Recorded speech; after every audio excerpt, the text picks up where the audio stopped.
Assalamualaikum warahmatullahi wabarakatuh.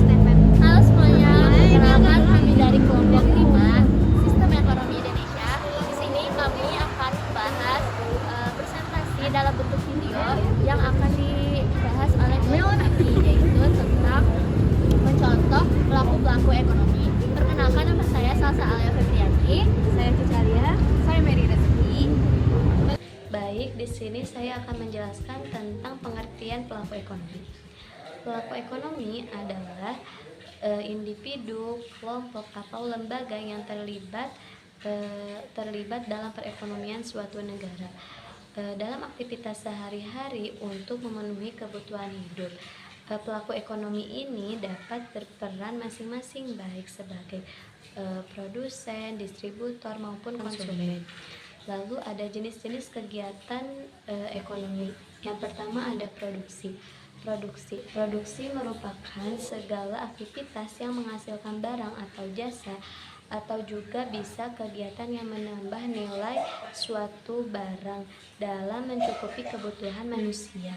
Perannya sangat penting, yaitu diantaranya menyediakan produk yang sedang dibutuhkan di pasaran serta menciptakan lapangan pekerjaan, lalu meningkatkan pendapatan ekonomi warga sekitar. Contohnya, pabrik sepatu memproduksi sepatu, lalu petani menanam padi. Yang kedua ada distribusi. Setelah barang diproduksi, tahapan selanjutnya adalah mendistribusikan. Distribusi adalah menyalurkan barang dari produsen kepada konsumen. Peran dari distribusi adalah mempermudah masyarakat untuk mendapatkan barang yang sedang mereka butuhkan, serta membantu menjaga kelancaran pasar agar barang tidak menumpuk di suatu tempat. Contohnya, para petani menjualkan sayurannya ke pasaran. Lalu yang ketiga ada konsumsi. Konsumsi adalah aktivitas menggunakan barang atau menghabiskan barang dan jasa dalam rangka memenuhi kebutuhan hidup. Peran dari konsumsi adalah untuk mempertahankan kelangsungan hidup. Contohnya memakai listrik yang ada di rumah, lalu mengonsumsi makanan dan minuman yang kita beli. Perkenalkan, nama saya Salsa Alia Febrianti. Di sini saya akan melanjutkan atau menjelaskan presentasi dari slide sebelumnya. Oke, di sini saya akan menjelaskan terkait 5 pelaku ekonomi.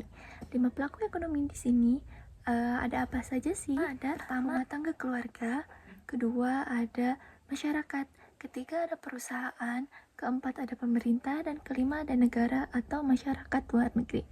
Oke, baik. Saya akan menjelaskan tentang apa itu rumah tangga keluarga. Rumah tangga keluarga adalah pelaku ekonomi yang terdiri dari individu atau anggota keluarga yang melakukan kegiatan ekonomi, yang dimana mereka melakukan kegiatan itu untuk memenuhi kebutuhan hidup sehari-hari. Umumnya, rumah tangga keluarga ini berperan sebagai konsumen, yang dimana mereka itu menggunakan barang atau jasa yang sudah disediakan oleh produsen. Tidak hanya itu, rumah tangga keluarga juga tidak hanya berperan sebagai konsumen, tetapi bisa menjadi penyedia faktor produksi, seperti menyediakan tenaga kerja, tanah, modal, dan keahlian yang dibutuhkan suatu perusahaan gitu ya. Kemudian sebagai pembayar pajak, rumah tangga keluarga ini juga membayar pajak yang dimana dibayar kepada pemerintah. Dari pemerintah itu digunakan untuk pembangunan dan pelayanan publik atau fasilitas publik lainnya. Teman-teman, selanjutnya saya akan kasih contoh nih. Contohnya seperti apa sih dari rumah tangga keluarga ini? Misalnya ada satu keluarga Adit namanya. Nah, keluarga Adit ini setiap harinya pasti menggunakan barang atau harus membeli barang. Beli barangnya di mana? Di supermarket atau di pasar. Mereka pun setiap bulannya pasti membayar tagihan-tagihan listrik atau tagihan air, juga menggunakan internet atau wifi setiap bulannya itu ya. Nah, mereka pun, misalnya ayah Adit ini tuh bekerja juga ayah Adit bekerja ini tuh bekerja di suatu perusahaan lah ya. Otomatis jika bekerja di suatu perusahaan ini, ayah Adit juga menghasilkan uang gitu. Menghasilkan uang tuh berarti menerima gaji. Nah, dalam hal ini rumah tangga keluarga ini tuh berperan tidak hanya menjadi konsumen atau pengguna saja, tetapi juga dapat sebagai penyalur tenaga kerja. Oke, selanjutnya yang kedua ada masyarakat. Masyarakat di sini adalah sekumpulan individu atau kelompok yang melakukan berbagai kegiatan ekonomi yang dimana mereka itu tidak hanya untuk memenuhi kebutuhan hidup sehari-harinya, tetapi juga untuk mendukung kegiatan ekonomi yang ada di lingkungan sekitarnya. Nah, masyarakat tuh berperan tidak hanya sebagai konsumen, tetapi sebagai konsumen di sini masyarakat memiliki peran, yaitu dalam menggunakan barang atau jasa yang disediakan oleh produsen. Kemudian kalau mereka jadi produsen, peran masyarakat sebagai produsen itu mereka menghasilkan barang dan jasa yang juga dikirimkan ke perusahaan dan dijual ke masyarakat lainnya gitu ya. Kemudian di sini sebagai distributor, yaitu untuk menyalurkan barang atau jasa dari produsen kepada konsumen. Contohnya ini seperti Pak Budi. Pak Budi ini adalah seorang petani jagung.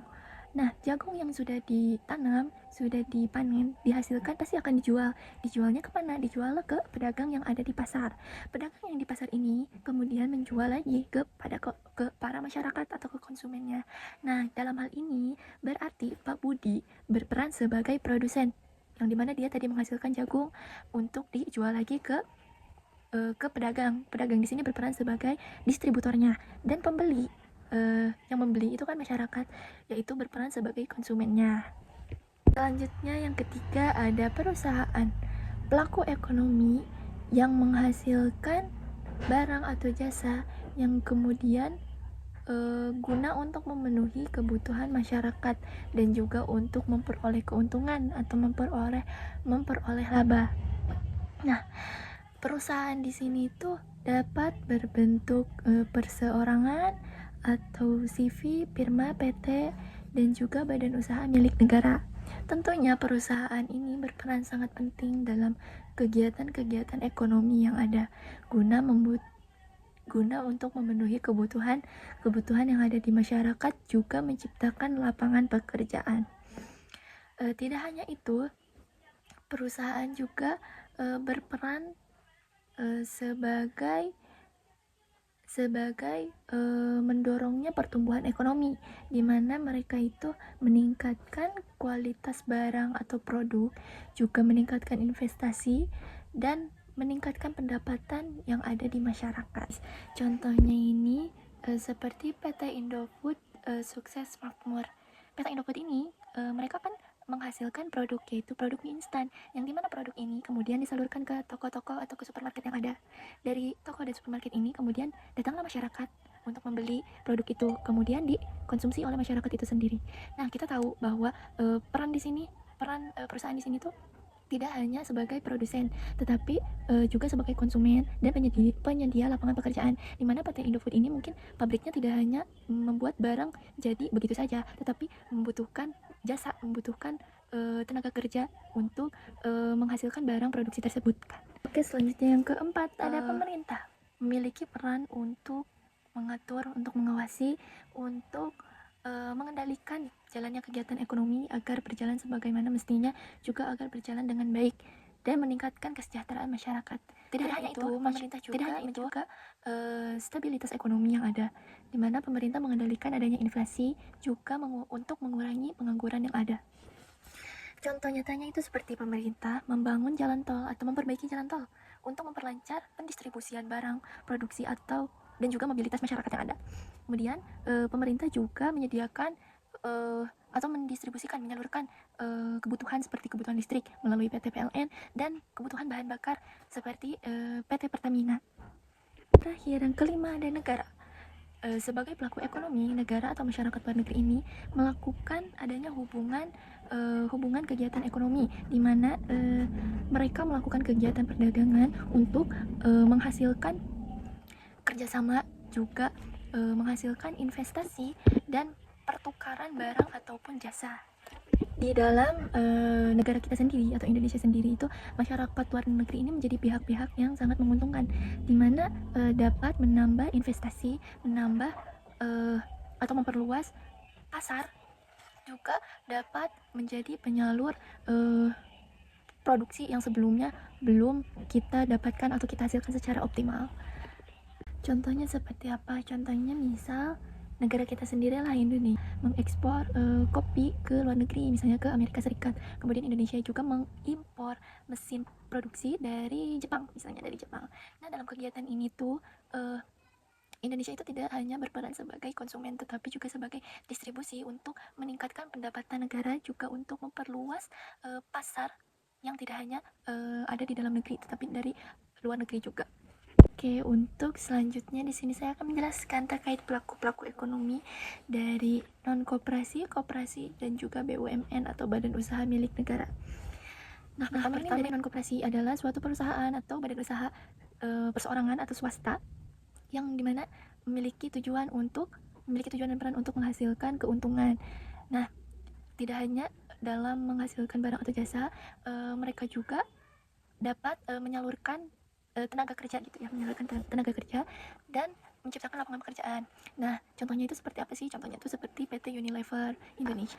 Kemudian yang kedua ada koperasi. Koperasi adalah badan usaha yang dimiliki atau dikelola oleh anggotanya secara bersamaan dengan secara kekeluargaan, ada asas kekeluargaan di dalamnya. Nah, peran dan tujuan dari koperasi ini tidak hanya untuk meningkatkan kesejahteraan antar anggotanya saja, tetapi juga untuk memenuhi kebutuhan bersama. Contohnya seperti apa sih? Contohnya seperti koperasi simpan pinjam atau KSP, juga ada koperasi unit desa atau KUD. Yang ketiga ada badan usaha milik negara atau BUMN. Badan usaha milik negara ini berperan untuk menghasilkan barang dan jasa, juga untuk meningkatkan kesejahteraan masyarakat, di mana dari pendapatan mereka ini bisa menjadi pendapatan utama terhadap negara gitu ya. Nah, contohnya seperti PT Pertamina menghasilkan bahan bakar, juga PT LN tadi untuk menghasilkan listrik gitu ya, penggunaan listrik. Terima kasih kepada rekan saya atas pemaparan pelaku ekonomi tadi. Nah, setelah kita memahami siapa saja aktornya, sekarang kita masuk ke inti dari materi ini, yaitu hubungan kegiatan ekonomi antar pelaku tersebut. Bagaimana sih uang dan produk bisa berputar di antara mereka? Hubungan ini digambarkan secara sempurna melalui circular flow diagram. Di sini kita bisa melihat aliran dua arah yang saling timbal balik. Yang pertama, hubungan antara RTK dan RTP atau rumah tangga konsumen dengan rumah tangga produksi. Masyarakat atau RTK memberikan tenaga kerja dan lahannya di pasar input kepada perusahaan atau RTP. Sebagai timbal baliknya, RTP memberikan arus uang berupa gaji dan sewa, yang kemudian digunakan kembali oleh masyarakat untuk membeli barang dan jasa di pasar output. Lalu, yang kedua, hubungan dengan pemerintah. Baik masyarakat maupun perusahaan wajib menyetorkan pajak kepada pemerintah. Uang pajak ini kemudian mengalir kembali ke masyarakat dan perusahaan dalam bentuk fasilitas publik, subsidi, dan bantuan sosial. Lalu, yang ketiga, hubungan dengan dunia internasional. Ketika terjadi keterbatasan produk di dalam negeri, interaksi global pun terjadi melalui arus ekspor, impor, serta investasi asing dengan masyarakat luar negeri. Dari kegiatan ekonomi ini, kita bisa menyimpulkan bahwa seluruh pelaku ekonomi berada dalam satu ekosistem yang saling ketergantungan. Hubungan ini membentuk sebuah rantai sistematik. Jika salah satu arus terganggu, misalnya daya beli masyarakat menurun atau regulasi pemerintah keliru, maka akan terjadi efek domino yang mengganggu stabilitas ekonomi nasional secara keseluruhan. Nah, sinergi yang seimbang antar arus inilah yang menjadi kunci pertumbuhan ekonomi yang berkelanjutan.